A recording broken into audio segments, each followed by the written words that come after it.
In this video, Power Automate to get the information about the flow that is running. Workflow function is used in one of common scenarios in case of failures. Send notifications in a form of an email to a particular. Log in to Power Apps environment using make.powerops.com. Select Instant Cloud Flow and provide the manually trigger a flow. Workflow function returns details like id, name, type. Choose parse JSON data operation from actions and provide the step name as parse JSON content as outputs from .schema. Provide the below JSON object. To send an email notification and select Outlook Send. Make sure to save and run the flow whenever you try. Expressions.ms documentation is found here. I have used this send an email notification v3 which needs to be configured properly to get notifications. Other email options also function, not explained about the run after trigger. Parse JSON. I added an email notification which will fire every time, but ideally, this needs to be triggered only when parse JSON when failed, is skipped, has timed out.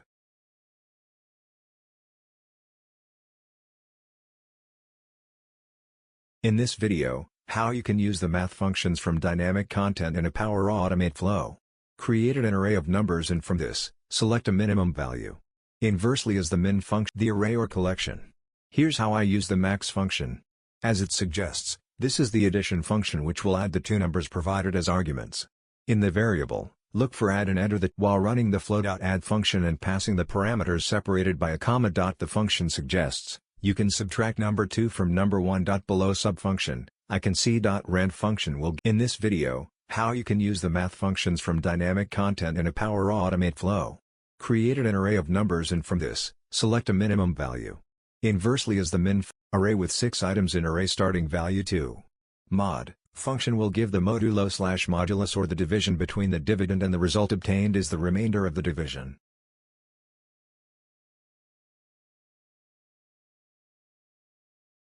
In this video, we will see how to create a scheduled flow in Power Automate. Using Power Automate we can create a flow to run on a time schedule. Let's say you want to send a daily email to all contacts regarding some news from your company. Then how can you do this?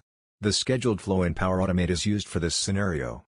Follow the steps below. Log in to Power Automate and create a new scheduled cloud flow in Power Automate screen. Create a new flow of type scheduled cloud flow. Now we created the flow on weekly. Now if you test the flow will trigger week basis and send email.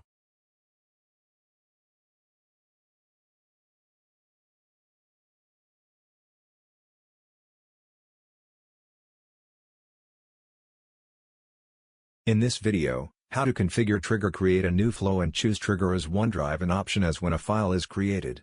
Choose the directory. If root folder, then choose as root folder from option. Here the output.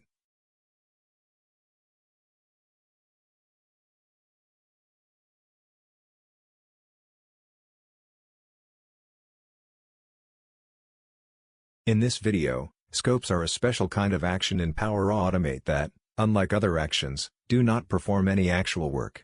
What makes them so special is that they can contain other actions. A scope is an action that groups other actions inside it. You can consider it as a box that encompasses all actions under it and can be collapsed better to display the sections of your flow. How to use a scope is quite simple to work with. It's used as any other action, so you can search for it when adding a new one. The scope will look like this. What should we combine in a scope? Triggers. Get the file, scope. Iterate the items and get a JSON file, scope. Check if it has at least 2 rows. Parse each element into a JSON string, scope. Return the result. Conclusion: scopes are a wonderful tool to organize your. It's hard to convert complex flows that you have to use blocks, but consider these when building new flows. It will save you a lot of time debugging as well as keep your code organized.